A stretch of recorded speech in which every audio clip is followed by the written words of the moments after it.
Alors Thierry Roland, bonjour déjà, parce que ça fait quand même plaisir, c'est impressionnant d'avoir en face. En même temps, c'est pas la première fois, mais bon, ça fait toujours bien de le dire. Alors Thierry Roland, donc vous avez la particularité, j'aime bien, je suis assez pointilleux là-dessus, d'avoir deux prénoms dans votre nom. Ce qui est assez, ce que vous partagez donc avec plusieurs personnes comme Guy Georges, Émile Louis, Patrick Henry ou Thierry Henry, avec qui vous avez un peu plus de points communs qu'avec les trois autres. Encore que, même si tant que la justice n'a pas réuni toutes les preuves, évidemment, il ne sera pas dit que vous étiez le fameux satyre du Champ de Mars des années 80.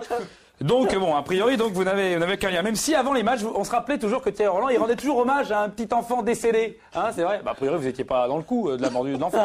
Mais enfin, à chaque fois, c'était ah oui, je voudrais rendre un hommage au jeune petit porter, le petit Jonathan, qui nous a quittés avant ce Francis Land, dans l'exercice de sa passion, puisqu'il est mort d'un arrêt cardiaque en plein match au stade Léo-Lagrange de Vitry. C'est quand même triste, Jean-Michel. C'est quand même malheureux qu'en l'an 2000, il y a encore des stades qui portent des noms de communistes. Mais bon, après, faudra pas s'étonner si c'est le bordel dans ce pays. Finalement, le petit Jonathan, il est pas plus mal là où il est. Ça me rappelle un peu pareil pour le petit Romain qui était disparu la semaine dernière pour Roumanie-France. Disparu dans un attentat. En parlant d'attentat, me dites pas Jean-Michel qu'il n'y avait pas faux sur Wiltord. Enfin bref, décidément quand ça va pas. Enfin bon bref. Très beau commentaire, assez émouvant à l'époque. Et alors du coup, non, c'est vrai qu'avec ces gens-là, vous n'avez pas trop de points communs. Par contre, vous avez des points communs avec Thierry Henry. Et on le dit pas assez souvent, c'est vrai qu'il est de banlieue parisienne, comme vous. Il est du mois d'août, comme vous. Il est très attaché à l'équipe de France, comme vous. C'est un grand connaisseur du football. Bon, ça peut pas toujours coller. Il y a des moments, fallait pas décoller non plus. Voilà. Alors jeune, vous hésitez entre une carrière de joueur de foot et journaliste. Et quand même, à l'époque, vous aviez un petit peu la vivacité de Juste Fontaine. Mais maintenant, c'est ça le problème. Donc, forcément, le choix se fait par défaut.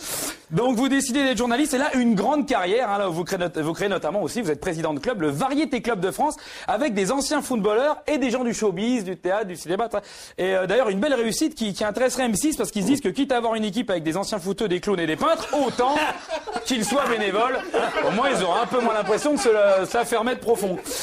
Alors, c'est bon. Il est minuit passé, là. Donc vous êtes célèbre pour votre rire, qui oscille entre la hyène qui est coincée les couilles dans le piano et un chinois névropathe sous Tranxène. À rire comme ça au mois de novembre dans une ruelle, tu comptes tes nièces.